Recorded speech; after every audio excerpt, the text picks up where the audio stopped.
Good evening. Buenas noches. Thank you for joining us tonight. On behalf of Mitchell Kaplan, the Miami Book Fair, and all of us at Books and Books, I'm delighted to welcome you to tonight's virtual evening with Natalie Bakopoulos to celebrate Scorpionfish, her newest work of fiction published by Tin House.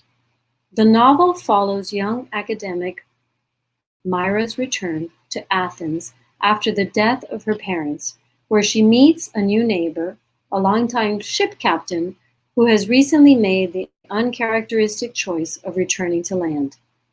Both grapple with past, present, and future selves in the aftermath of life-altering circumstances as they spend their summer mapping out Athens with old friends. Named a best summer read at the Daily Beast and Alma, Scorpionfish has been hailed by the former as filled with nostalgia and a simmering grace, and bustle remarked Natalie Bakopoulos crafts a portrait of love and evolution out of the emergent narratives. Natalie has received fellowships from the Camargo and MacDowell Foundations and the Sozopol Fiction Seminars and was a 2015 Fulbright Fellow in Athens, Greece. She's an assistant professor of creative writing at Wayne State University in Detroit and a faculty member of the summer program writing workshops in Greece. She lives in Ann Arbor, Michigan. In conversation with Natalie tonight is Alexander Chee, author of the novels The Queen of the Night and Edinburgh, and the masterful essay collection How to Write an Autobiographical Novel that explores how we form our identities in life and in art. I can't tell you how many copies of this book we've sold at Books and Books. He's a contributing editor at the New Republic and an editor-at-large at Virginia Quarterly Review. His work has appeared in the Best American Essays 2016, the New York Times Magazine, the New York Times Book Review, and the New Yorker, among many others. He's an associate professor of English and creative writing at Dartmouth College. Throughout this evening's broadcast, we invite you to ask questions by pressing the Ask a Question button at the bottom of the screen, and you can find Scorpionfish and any other book you might want for purchase at Books and Books below by clicking the green button. Every purchase you make helps support Books and Books. And now, without further ado, let's give a warm Books and Books welcome to Natalie and Alex.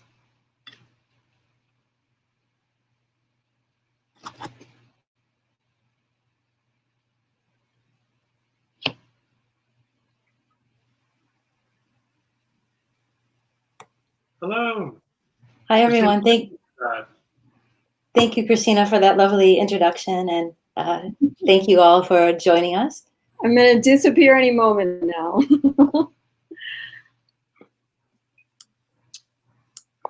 Hi, Alex. Okay, so I thought I would begin by asking you. Probably a lot of people don't know what a scorpionfish is, and since it's the title, I thought I would just ask you maybe to define that for those who might need that little piece of information. That's a really good question. The title. So, scorpionfish is a I can't give you the Latin names. I should have had that prepared. But the scorpionfish is a fish you find in the Aegean and the Mediterranean and other places, I'm sure. And it is a very tasty meal, but it's also venomous or poisonous. And so if you get stung by one, it can be pretty terrible. And so I was thinking about the sort of the duality of that kind of fish. Also in the novel, there's a character by the name of Natalie, who's an artist, and scorpions figure a lot in her work. And so I liked the idea of playing with that. In the novel, the scorpionfish appears when the narrator, Mira, is having a memory of her mother. At the beginning of the novel, both parents have just recently died in a car accident. And Mira is remembering the summer before when her mother was stung by a scorpionfish while she was swimming. And so that's also where the title comes from, is that her mother was stung by one.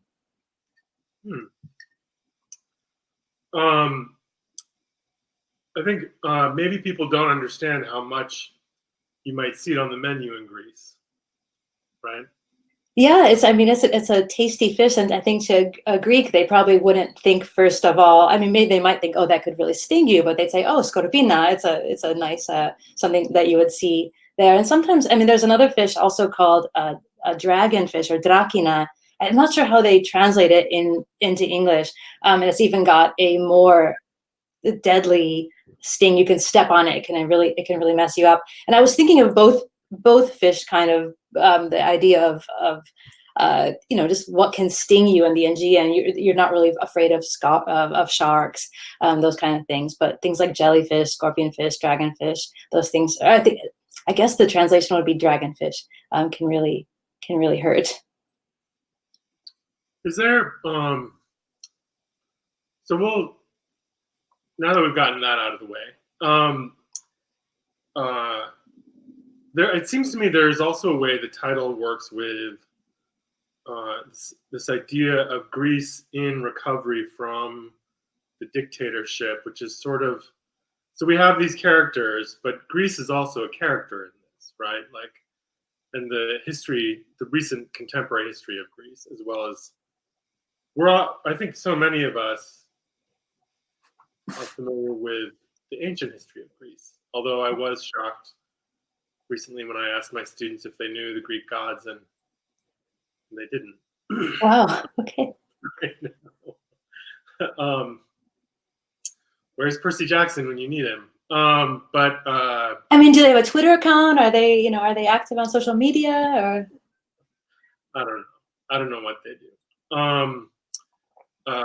Maybe Artemis needs a TikTok or something. Oh, that'd be good. I'd watch that. Is there, how much were you aware of writing about that when you started writing this novel?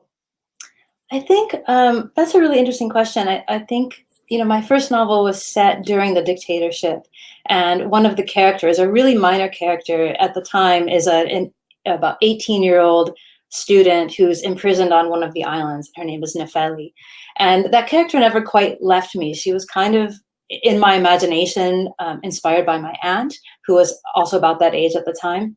And I was thinking about how someone who came of age during a dictatorship, during fascism, might have, what they would have grown into in this time, starting maybe with the 2008 financial crisis, and how they may have linked those periods in their minds, or thought about the role of public space or protest or fascism or those things. And so Natalie in the novel is a woman in her late 60s, I would say, who's a good friend of the narrator, Mira, who's much younger.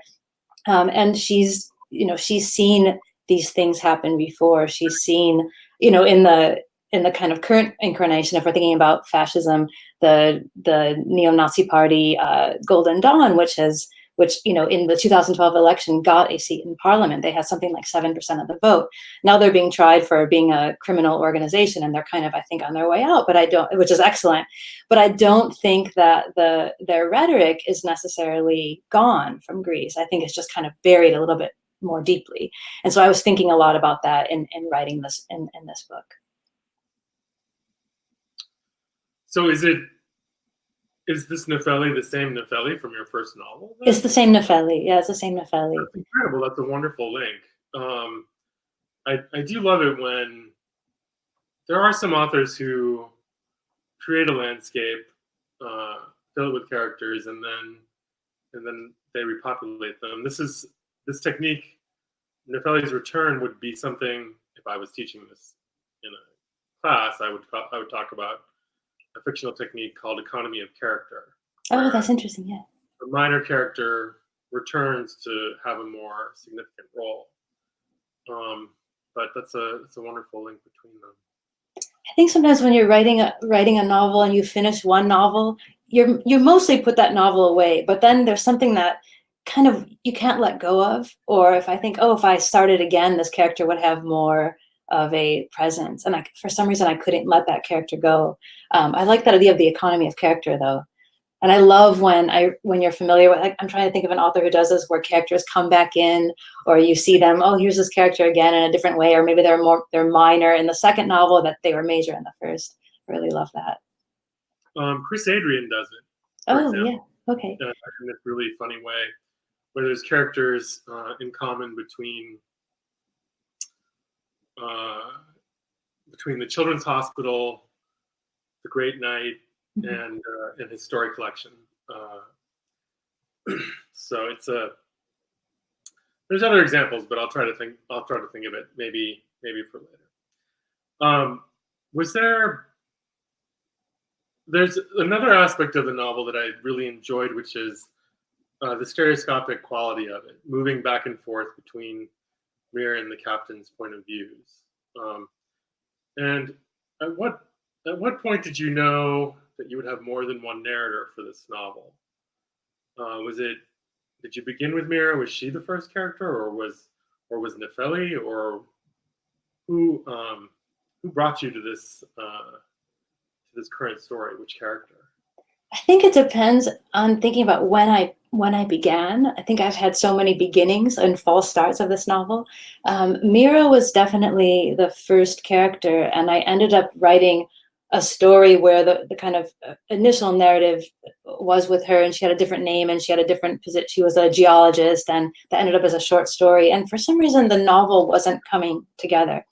And then I started thinking about the idea of call and response. And there's the Greek poet Odysseus Elitis has these Maria Nefeli poems, where Elitis is the speaker, and he's engaging with a woman named Maria Nefeli, much younger than him, and they have this kind of call response. And I really love those poems, but I always thought the Maria Nefeli character, from the point of view of Odysseus Elitis, was a little bit manic pixie dream girl, and I wanted to kind of think about how instead now I'm a woman writing writing the call and response with a male character. But I was thinking about that call and response a lot. It's also an element of lament, that a woman picks up a lament, like in the Greek ritual of lament, and then she's answered. And also an element of Greek tragedy and protests and all kinds of things. So I was thinking about that.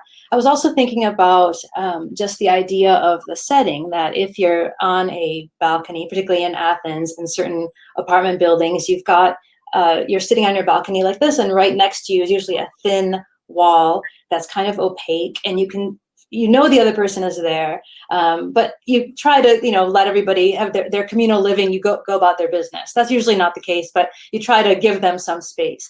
But if two characters were there speaking, it would be this, they have an audience of one, each other, but the person downstairs could be eavesdropping the woman across the balcony or across the courtyard. And so I like this idea of a story for an audience of one, but of course there's this implied audience of many who might be listening. And so once I thought of that as the kind of place as the structuring device, I thought, oh, this is a call and response novel. And I think in early drafts, they were actually addressing the other person, like, you remember this or this. And then I kind of let that fall away, and it just became two narratives where they sometimes, link up and sometimes they don't.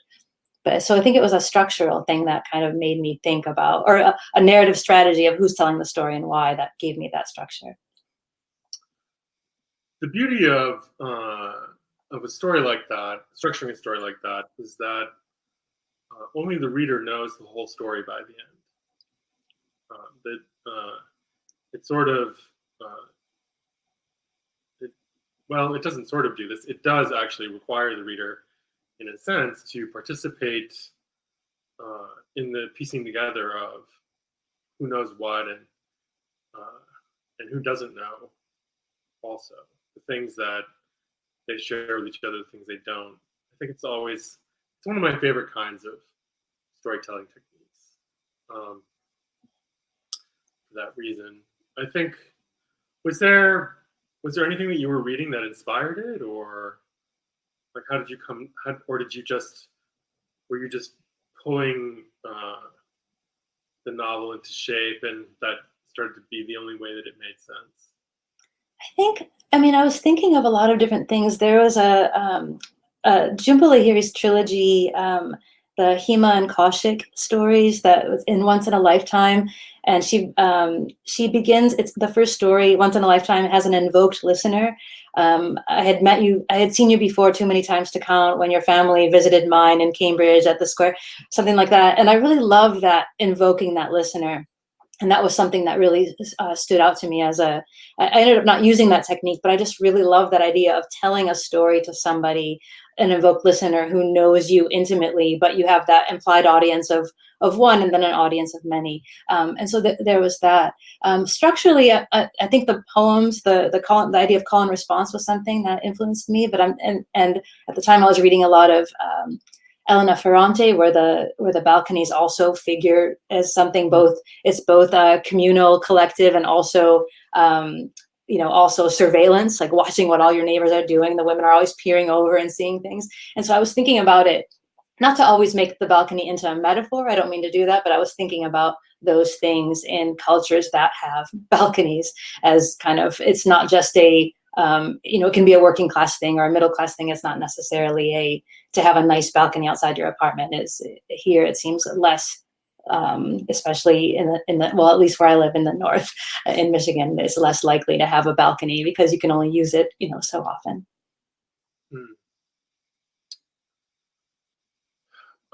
So why don't we have you read from the novel, and we'll come back and talk a little bit more about it. That's great. Okay, that's good. What you're going to read? I'm sorry? Do you want to set up for everyone what you're going to read? Yeah, I'll set up from the beginning. It's from the opening, so it should need no setup, but I do think in a reading it's different than having the book in your hands. And so like we talked about, the book is from two points of view: Mira, who I'll read from her point of view, and also the captain. The book starts, Mira has returned to Athens after her parents' deaths, to the apartment that she was born in. She lived in Athens until she was 5, and then left and grew up in Chicago. And so she's Greek American, but she has a on again, off again boyfriend named Aris, who lives in Athens and who she's been planning to live with once she returns. And so that's where the novel begins. And so I'll just start there and read for a few minutes. Chapter 1. The small 2-bedroom flat where I lived until I was 5 is on the northern slope of Mount Likavitos, between the neighborhoods of Ambelokipi and Neapoli. Back in Athens for the first time since my parents' funeral a few months earlier, my arrival felt both unreal and more real than anything I might have imagined, as though my porous, jet-lagged self had emptied itself into the space. Aris was working in Brussels for the week, and though I still could have gone straight to his place, I didn't. Though I'd planned to live with him, I had to spend some time cleaning out my parents' flat before I'd rent it out. When I'd come for the funeral, I couldn't bring myself to go near it. I expected Aris to object to all this, but instead he'd only asked, "You sure you want to be alone there?" I told him I'd be fine, but really, I wasn't sure. In fact, it had been so long since I'd been to this apartment that when the cab driver hoisted my bags out of the trunk, he must have noticed my disorientation, because he asked, "Is this the right place?" I told him yes, but hesitantly. Then I recognized the flat on the ground floor, which, as when I was a child, had its shutters open to the street. You could have jumped right in from the sidewalk. I held my jumble of keys like a lantern. It was growing dark, and for whatever reason, crisis, negligence, all the streetlights were out. The key to the apartment itself, a big old-style safety key, was obvious, but I couldn't seem to locate the one for the building door. The others were for Aris's place, the house on the island, and who knows where else. A light went on inside, and a tall man, perhaps in his early 50s, wearing headphones and running clothes, came down the staircase. He opened the door for me. I thanked him, acting as if my hands were simply full. Noticing, he helped me haul my suitcases up the first few stairs from the foyer to the elevator on the first floor. Even now, I remember the soapy smell of the rhododendrons by the mailbox, the hint of his grapefruit cologne. I followed him, then stopped at the foot of the marble stairs. He, whom I'd later know as the captain, placed my bags in the elevator and asked me which floor. I told him the 3rd, and a look of surprise crossed his face. "Oh," he said, "we're neighbors." How had he seen me upon this initial meeting? How had I seen him? I struggled to remember how many of these details I had truly noticed or have simply inserted now. We must have spoken in Greek, though later we'd used English as well. Did I hear the thin music from his headphones? I recall something I had until now forgotten. In that first interaction, I felt a flash of recognition, of some silent acknowledgement, a feeling of both surprise and inevitability. I thanked him, and when he left, I sent the suitcases up. The elevator was too small for both me and the bags, and took the stairs. Everything looked smaller than I remembered, but walking up those strange yet familiar flights engaged some sort of homing instinct. As if my arms were moved by some force outside myself, I turned the clunky safety key in the lock, and I pushed open the door. And I'll stop there for now.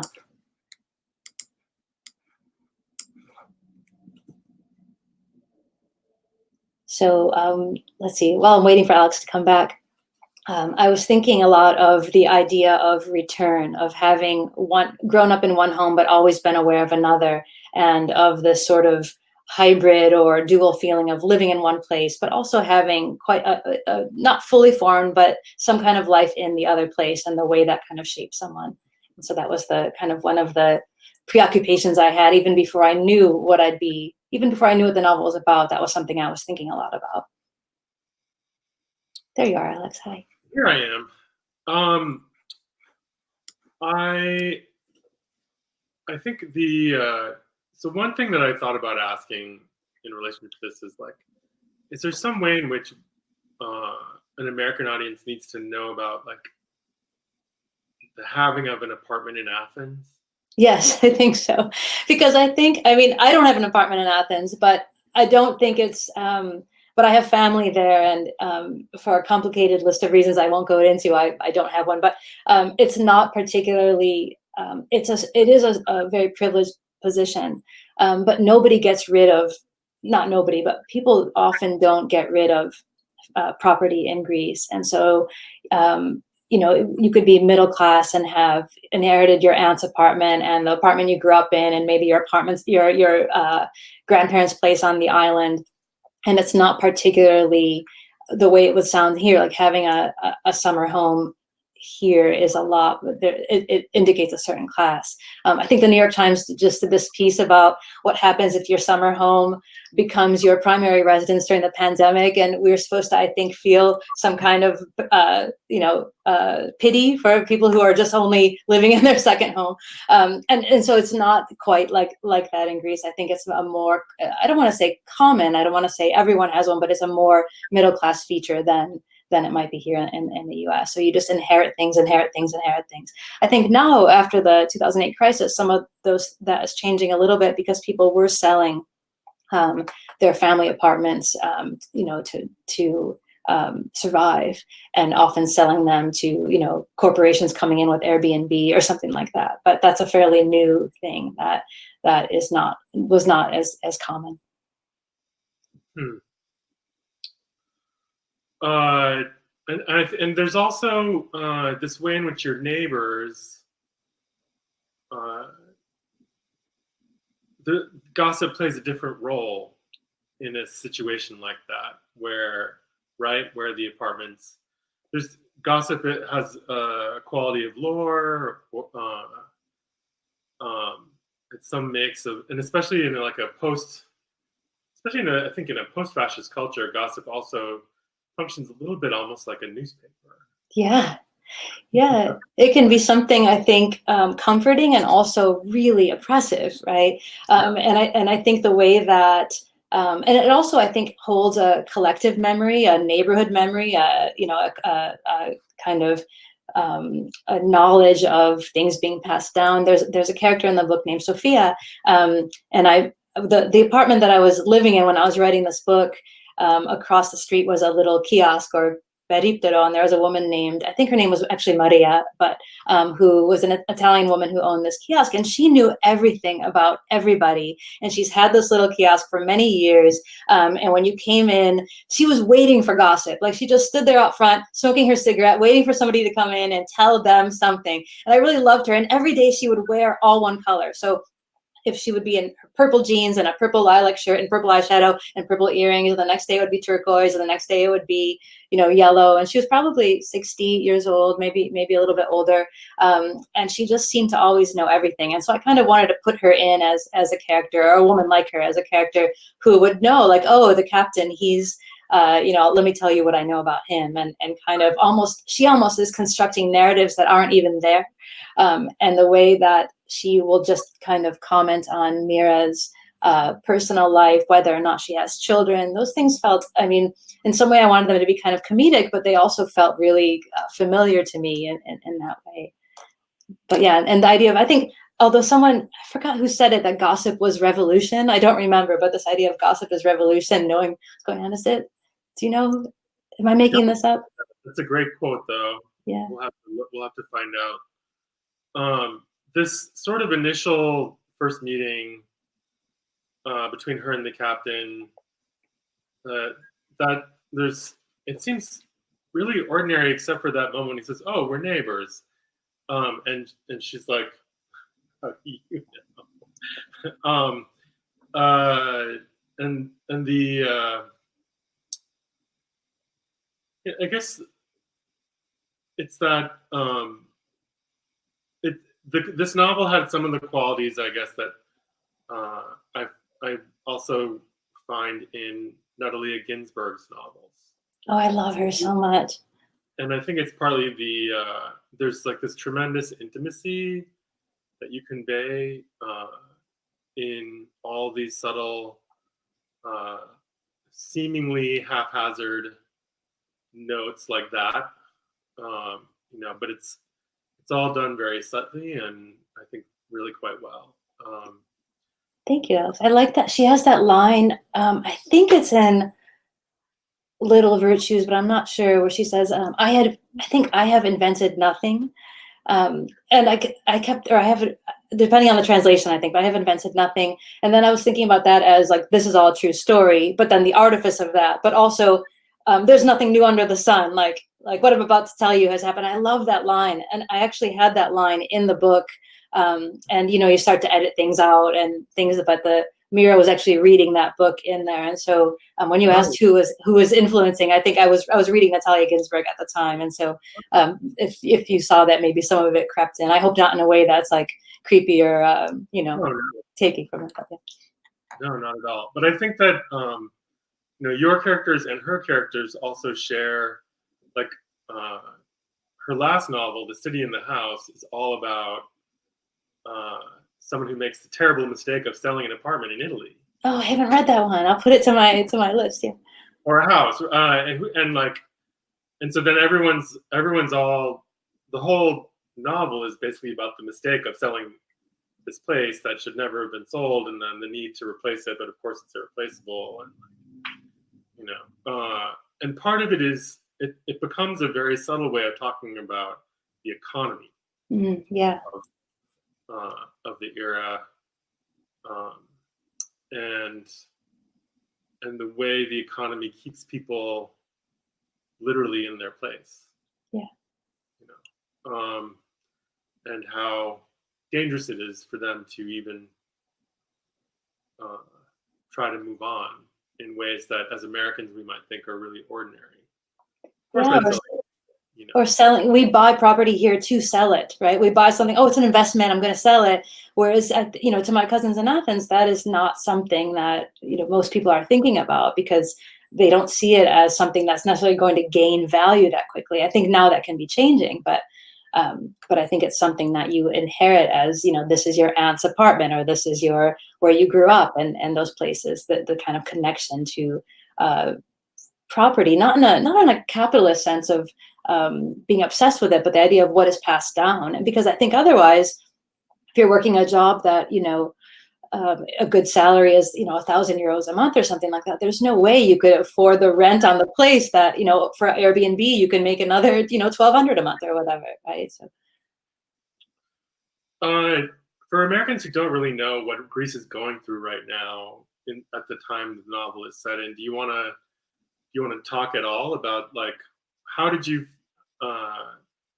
figure out, was it pretty clear what sort of like immigration and nationalist forces were going to play a role in the novel, or did that work its way in as the characters grew to you?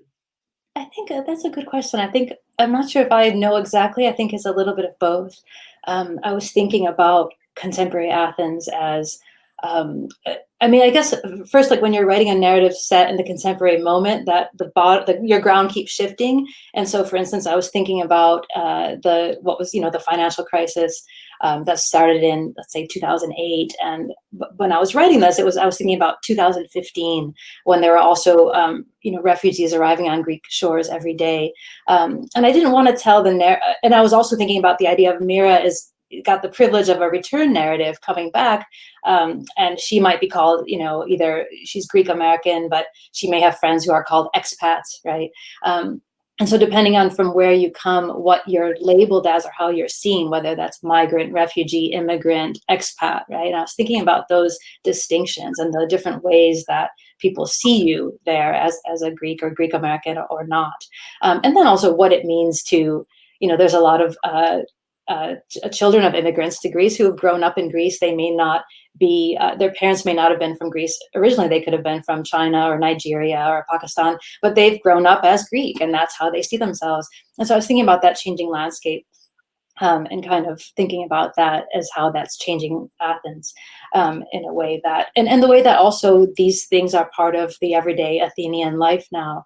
And whereas there are narratives of that should be stories that should be told of, say, refugees who are in camps, kind of isolated, and that's also something. I was thinking more of the way certain people were coming into Athens and kind of becoming integrated into the life of Athens, while also knowing that might not be a permanent place for them. So it was both about impermanence and movement, but also the way, there's what people in Athens would have called, and the people who are kind of running it called, a squat, and many squats and schools that are run by anarchists or solidarians or activists, or however you want to call them, and also with recent arrivals, recent refugees, and also some who've been in Athens for a while. And the way that as they were living there for a while, they were setting up, language classes and art classes and seminars on gaining asylum, and the way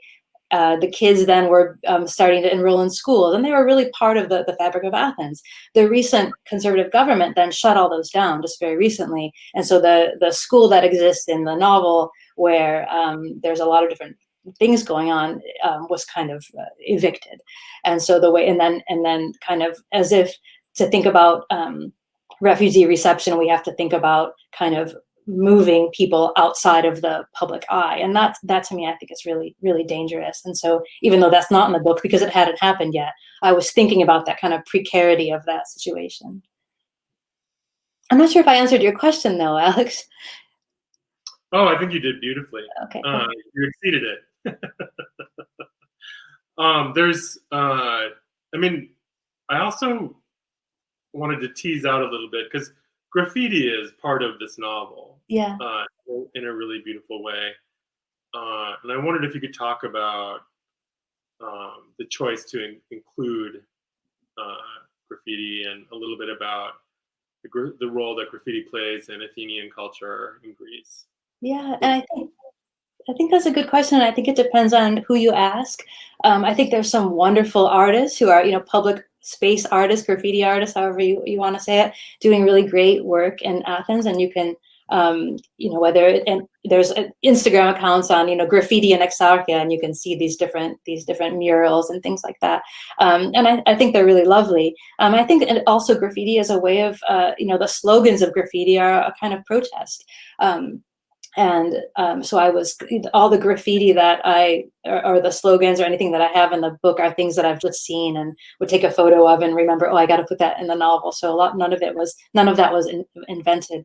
But I was also thinking about often people will say, the graffiti, it's defacing buildings. And I was thinking about the way, what do we define as public space, and what is public space for, and who has a right to it? And if a space is empty, it can serve as a home, what is the problem there? And I don't mean to say like just, spray paint all the buildings, but I think a lot of this art is, this public art that's you see in Athens is serious artists doing really interesting work. And even if it's just the slogan spray painted, it does change the texture of the landscape. And it's another way of giving a voice or articulating a voice. And I like the idea of public space that way.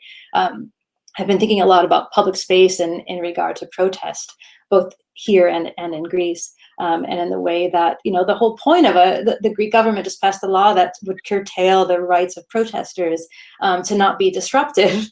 And the whole point of protest is to disrupt, like a strike. I mean, that's the whole point, right? Is to disrupt and to say, listen, there's a problem. We're responding to something. We're responding to violence as opposed to creating it. And so I was thinking a lot about the role of public space, not only as I was writing it, but also just now kind of looking, the kind of, your novel comes out into a world that you did not imagine, and then you start to think about the novel in that world. And so, yeah.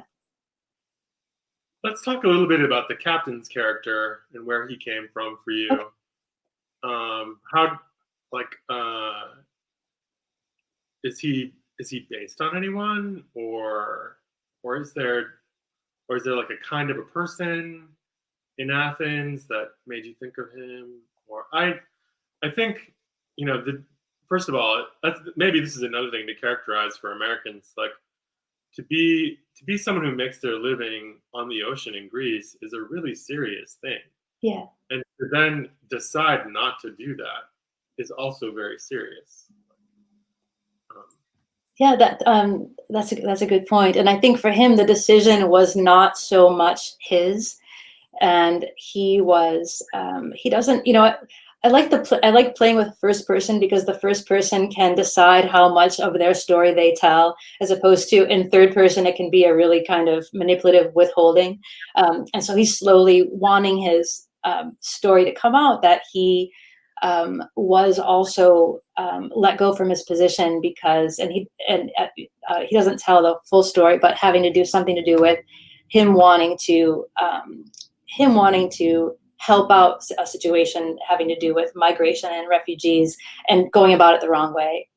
And so he's kind of released from his post. And so his having, or suspended from his post. And so his wanting to, not to be a savior or anything like that, but kind of not thinking about his actions before he does them and realizing that there are other things at play kind of has him stopped. And so he doesn't want to not be at sea, but he doesn't know how to define himself without that as part of his main narrative.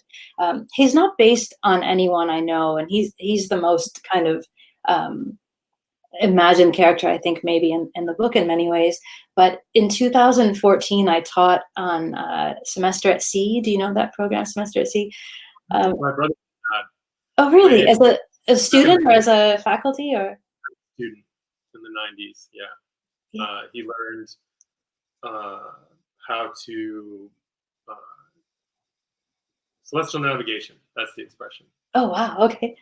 And it was like, I was so jealous after he did it. I was like, I want to learn that at sea, but I never did it. You never did. Well, maybe you can go back as faculty. I don't know if I'd want to be on a giant floating cruise ship full of 600 students and 40 faculty right now. bad idea. I can't even leave my house, But at the time, the biggest threat was, at the time we thought like, a stomach virus or something, which luckily I didn't get.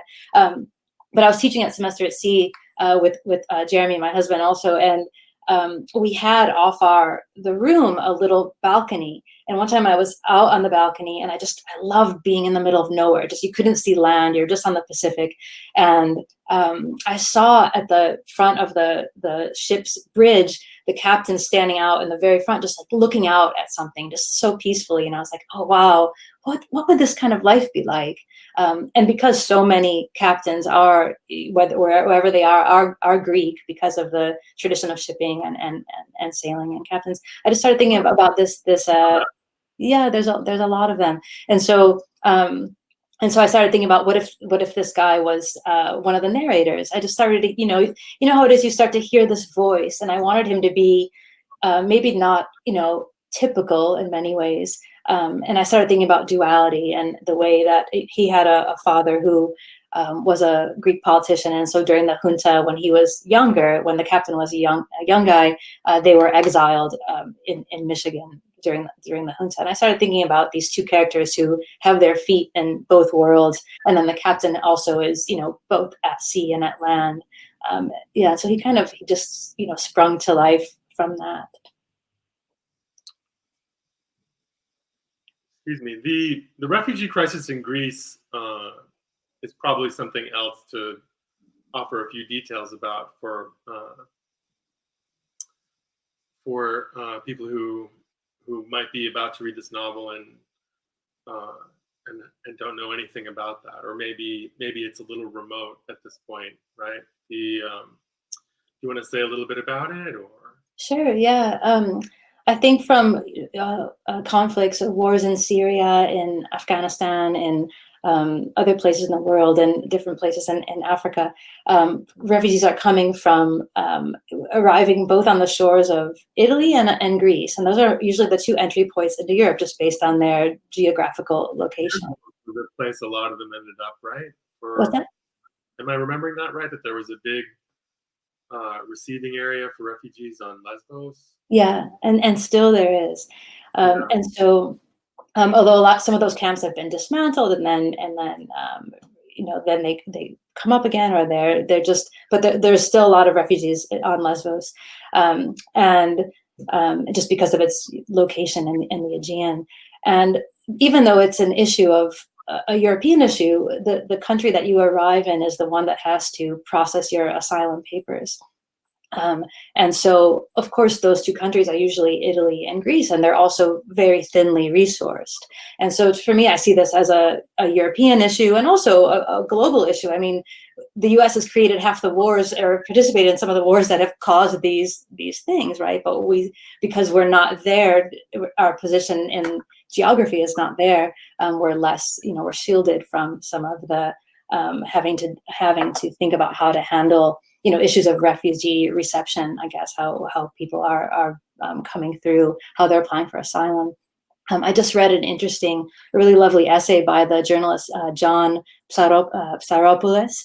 He's a Greek journalist, and his wife is the poet A.E. Stallings, and I love both of their writings on Greece and on the situation with the refugees. But he has a piece that was just in the Sewanee Review, I think, and he talks about the idea of the Greek word for asylum comes from Greek, I think it's an ancient Greek word, asilon, which means unviolated or unviolated. And I love that idea to like this asylum as a protection. And that I think sometimes we forget about those things. And so I was thinking about the idea of, I think Europe wants to make this just, if we were going to call it a problem, an issue for Greeks to deal with, but really it's a European issue. And I think the asylum laws changed so much as I was writing this book. For a while, it had to be, you couldn't leave until your asylum papers were approved. But if your asylum papers to get approved, you'd have to go to this office and dial into the Skype call for, sometimes people were trying, This American Life did a great piece on it with the journalist Joanna Kakisis and some others about you have to go to this place to get on the Skype call, to get an appointment. And it was just, you couldn't believe that this was real. I mean, it was so surreal. And so just the things, the kind of series of humiliations people have to go through just to be treated, after they've gone through already so much pain. I was thinking a lot about that as well, but that's kind of I'm not sure if I gave a good systematic background, but that's kind of some of the situation. And then it's also exacerbated a really kind of neo-Nazi response, a xenophobic response. And so if you're already an immigrant or a refugee in Greece, you're then subject to this kind of patrol by these thugs who are these Golden Dawn guys who are walking around as though they're the new police, and they're also kind of part of the police force. And to be an immigrant for a while really felt, I think, or a refugee in Greece was really a precarious position. I remember a few years ago, the captain character reminded me of a character that I found in a news story from a few years ago, where it was this man who he was really trying to save people and was really horrified by the way in which the rest of the EU was not willing, as it was at the time that the refugee crisis began, Greece was already in this economic precarity because of years of corruption, and then this happened, and so there were very few resources. But there was also this long-standing tradition on the ocean of helping people in need that this person was trying really hard to respect, and it was putting him at odds with the government and with these right-wing nationalists. And it was, I was very moved by him, and it was really great to find some of these issues in this novel, and bring in a sort of in the way that you brought it in. I think that a lot of Americans probably think of, they see the ruins, they don't see the woman in the kiosk, they don't notice the ship's captain when they take the boat out to the islands and back. They don't, maybe they do, maybe they don't, but they don't really clock it. I'm thinking of when I was first there in 2008, standing in line at an ATM behind this woman and watching as I realized that she had a handful of ATM cards that were not hers, and she was inputting all of these PIN codes trying to. And I was like, oh, I'm going to be here for a while. I should probably her ATM.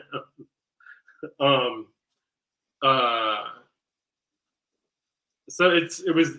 I noticed that you have a blurb from Kara Hoffman, whose novel Running also kind of brought some of the street life of Greece. Oh, that novel's so good. I love that novel. Yeah. Yeah, and that's more in the 80s, but I think it was just so, she really captured it. I think it would be a great novel for people to read, in relationship to this one. Anyway, we have a few questions. Okay. Let's see. I'm going to poke into it. Folks, if you have questions for Natalie, please put them in the question box. Okay. Let's see. First question, Iman Quota. Michael Ondaatje, repeated characters in the skin of a lion in the English version. Okay, that's a comment more than a question. Okay. Alejandro Nodarse has a question. Which elements of craft did you find yourself leaning on or enchanted by as you created the voice of your characters? Oh, that's a good question. That's a really nice question. Thank you. I think for me, I read, do you know Christopher Castellani's book, The Art of Perspective? Oh, I love that. I love that book so much. It just really, you read something while you're writing and it just, you realize this is how I have to do this. I think now I know how to tell this novel. And also Stacey Durasmo's The Art of Intimacy, another craft book. They're both from Grey Wolf. They're both such lovely, lovely books. And I started thinking about what he has a line in there about the narrative strategy of a novel and the way the person who narrates has a sort of power, and they can, modulate how much they tell, how much they don't tell. And I kept thinking about the way that to tell a story is to, to leave a lot of things out. And it's a form of power, and it's also relational to the other characters that who are in your story, and sometimes they may not like the way they appear in the story, but the person in charge has the power there. And so I think I was thinking a lot about just what first person narration can do, what it can, what its limits are, both in terms of characterization and kind of self-awareness, and also what the kind of control of how much is being told and when, and also the understanding of that you are telling a story in first person, that this is a story that is being told, I hope, with the idea that it knows that it's being told in that kind of sense. And then I was thinking about also, because I have two narrators, the idea of a novel as these kind of shifting consciousnesses that go back and forth between. And so I think that's something I thought about the most. The thing that's hardest for me is description of physical things, which is one of the things I love to read the most. But I always am like, yeah. And an early reader of this book, my friend Karen Emmerich said, well, you have this artist in the book, but you don't really describe the art. And I said, yeah, well, I'm not very visual. She goes, but you made the character an artist. I was like, oh yeah. So I've got to really, it takes such patience for me to think about physicality and things like that. So, but I was thinking a lot about narrative strategy and how a story was being told, but I also had to really train myself to think about the way time or the way space influences us, and whether it's the space of a balcony or the space of an Athenian street or a ship going across the Aegean, physical, what flowers are out there, what sounds, what do you see? That's always the hardest thing for me, even though the thing I love to read so much. It's a good question. Oh, here's another one. Let's see. Christina Nosti asks, interested in how you have both been dealing with quarantine. Alex, how have you been dealing with quarantine? Well, let's see. It's been, it's the hardest thing for me probably. So I'll back up slightly. Sometime last fall, I was like, when spring comes, I don't want to go anywhere. Oh no, you did this. It's a little bit like the fairy tale where you get your wish, but it's a nightmare. Because I had traveled so much for years, like promoting one book and then the next, and teaching and reading and so on, and and I enjoyed all of those trips, but it was time to not travel so much, and so now I've really been in one place.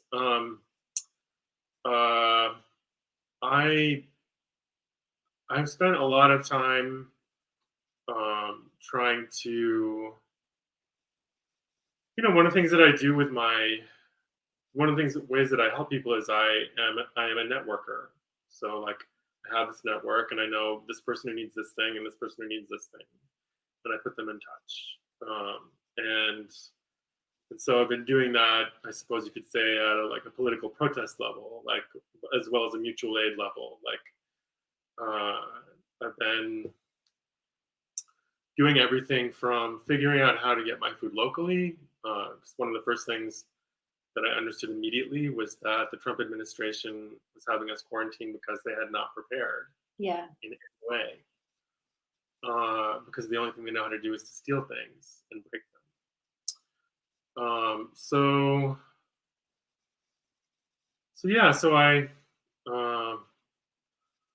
there was a new bookstore in Hanover, New Hampshire, near where I work, that I wanted very much to protect. So I worked very hard with the owner to figure out what support she could apply for, and what sort of online sales strategies she could deploy, and all those kinds of things, social media, etc.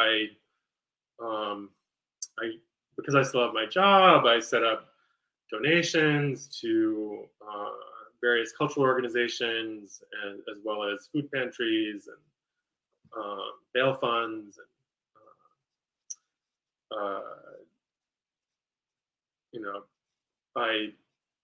I donate to a bail runner that I know, which is a kind of it's the sort of thing that you can't really advertise that you do it exactly, because it's not that it's shady, but it's the work that they do is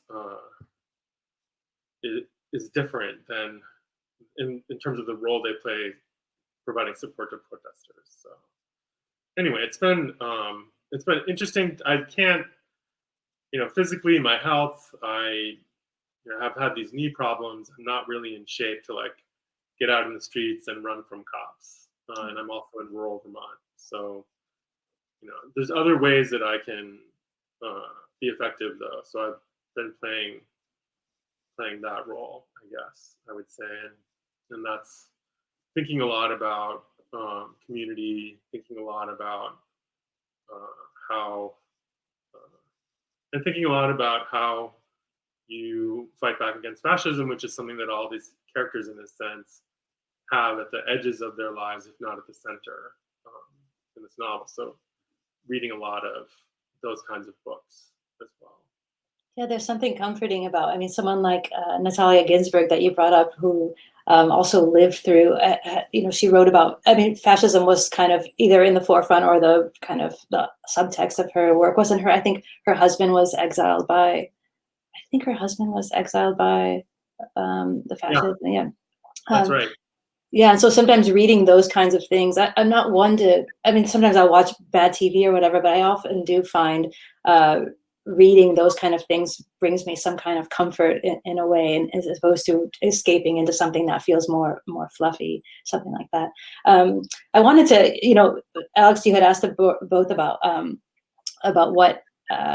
what I was reading when I was writing, and I was thinking about also when I read your Queen of the Night, which I thought was just such a fabulous novel because it so played with ideas of realism and the merge of art and life. And I never stopped thinking about that. And I think when I was thinking, that was one of the book that really influenced me, the idea of like, we think of, unless a book, I think sometimes when a book is something like, Italo Calvino's If on a Winter's Night, a Traveler, like, oh, this is metafiction, this is experimental. And then everything else we wanted to say is realism. And I love books that actually are playful in that and aren't just about realism. I love so much, your novel was so instructive to me about thinking about how you can kind of break the constraints of realism and comment on the creation of art and the kind of merging of characters. And I think my character of Natalia in some ways owes a debt to your Liliet Byrne, because she really merges with, I wanted her anyway to kind of merge with her art in a way that was in her way a political statement about taking up space and who gets to take up space and things like that. So I meant to say it before, then I felt kind of dorky. I'm going to bring, like, I was like, oh, actually your book, but really this is a true thing, and that book really made me think about realism. And this is also a way for me not to talk about what I've been doing in quarantine, which is just freaking out and and raging at the television and consuming too much news. And yeah, it's a lot.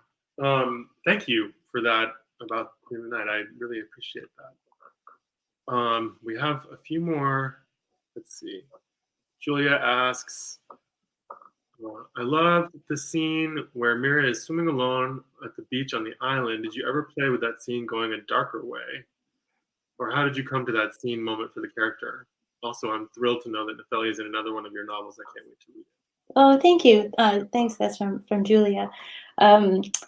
I did think about that scene going a darker way, and in an earlier version, and that scene came from a story I had published earlier in the Iowa Review, where when she comes out of the water, in the novel, when she comes out of the water, there's an older woman waiting for her and a young couple on the beach, and they're like, "What? You've been swimming out here? You could have drowned." And it's this kind of tense moment. But in the earlier version, there are two kind of plainclothes cops dressed in all black or guys masquerading as cops who sort of would patrol the island looking for, who's swimming, who's coming in on the shores. And so it did have kind of a darker subtext there, but I ended up taking that out in the novel. It didn't seem to quite fit with where that scene was going and where it placed, but I was thinking about that element a lot. But I think a more the idea of having your bad things happen to your characters is something that I think writers all have to really think about and allow, but I always kind of pull back at the last moment. I can't quite do it, and also she's telling the story. So she's there to tell the story. So we know that she's okay. But that scene there, whether she's hurt or whether she's grieving, I think it could have gone a different way, but I wanted her to be okay, I guess. So are we on time? Are we good? We are basically at the end of time, but we have two. Let's see. How do you decide which character to develop or give a lesser role? Is a decision made at the origin of the idea of the story or while you develop it? This is from Tess. That's a question I think that's evolves as I write. I started I think I started this novel a couple times, but I really started it in 2014 when I had a few false starts, and then I started it. And so, as you're writing the novel, you become a different person. The world is changing, the scene, the backdrop of the novel is changing, and so the characters kind of come in and out at different in different ways. I think that Mira's relationship with her boyfriend Aris was more prominent in earlier drafts, and his kind of their in-betweenness of being together but not being together.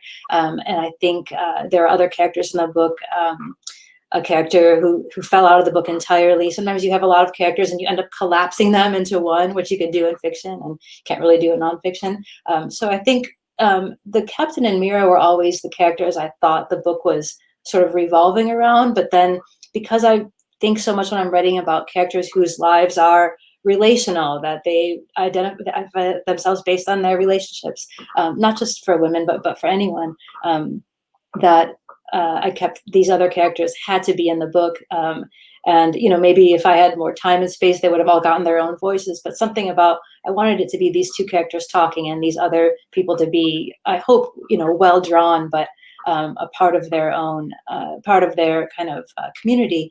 I also was thinking about who gets to tell whose story. And there's a character named Rami in the book who's a refugee, and he's a young aspiring graphic artist. And I wanted to think about whose narratives we tell and what parts of the narrative we tell. I read that essay.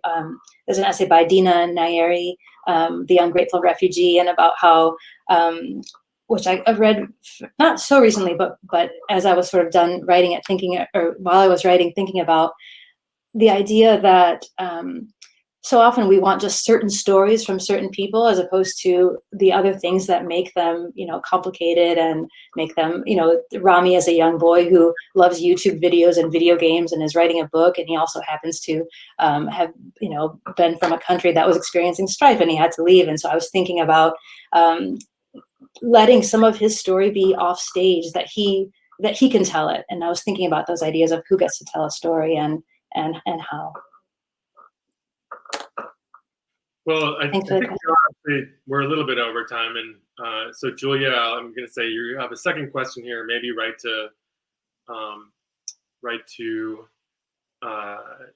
Natalie and ask her directly. Sure, I would be happy to answer. Yes, and I'll just put in a vote for you. Maybe writing a novel about Natalie more directly. I'm sorry. About Natalie more directly. Yeah, like maybe have her own book. I have pages of her voice, but they just never quite made it in. So,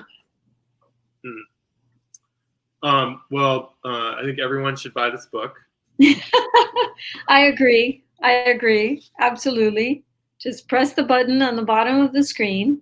And that was a fascinating conversation. I can't thank you both enough for being with Books and Books tonight. And I hope that we're going to get to see each other in real life very, very soon. Yeah. Yes. So thank you very much. And have a great evening. Stay safe. Come back and see us again in this virtual space that we're trying to create. And thank you for being a part of it. Thank you so much for having us. Thanks to Books and Books, such a wonderful bookstore. And thank you so much, Alex. It was really a pleasure and honor to talk to you. A pleasure to talk to you too. Thank you. Good night, everyone. Good night. Do I close? That's it.